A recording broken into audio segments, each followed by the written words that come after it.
Assalamu alaikum. Бұл Восток 5 Кичи району. Бұл жақта Мамбетова көчө. Бұл жерде 66 школа. Бұл жақта 10-4, 10-5, 10-6 домдор жайгашканда. Бұл жерде знак турат негизи. Машина токтоткон болбойт депчи. Анан машиналар ушул жерге туруп алат. Бұл жерден ылдый түшөм дейт, бери өзө келем деген машина пробка жайгашат да. Анан мореки армейский көчө. Бұл жерде да мисалы үчүн машина толтура батпайт. Эмнеге дебейсиздерби?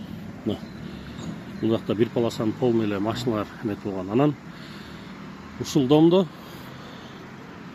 домком дейбизби, ким дейбиз, короче, бир мэрияда иштеген бирөөлөр жашайт экен ушул жердечи. Анан мондай шлагбаум орнотуп алышкан бул жагында бирөө, ар жагында бирөө.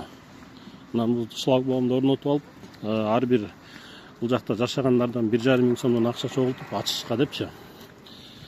Анан ушул шлагбаумду негизи алып койсо жакшы болмок. Анткени бул жерде парковка аябай кенен. Бул жерге келген коноктор дагы, тез жардам кызматы, башка дагы жанакындай курьерский службалар кире албайт. Кыйынчылык жаралып атат да. Ушул шлагбаумду негизи мэрияга көп эле кайрылдык элек. Анан бирок ушул бир домдун арасында мэрияда иштеген бир кызматкер жашайт имиш. Ал келгенде ал кайра кетирип өткөн да. Мына бул жагында бир шлагбаум бар, тигил жагында бир шлагбаум бар. Восток 5, 10-4, 10-5 үйлөрүндө. Ушуну бир алдыртып берсеңер жакшы болот эле.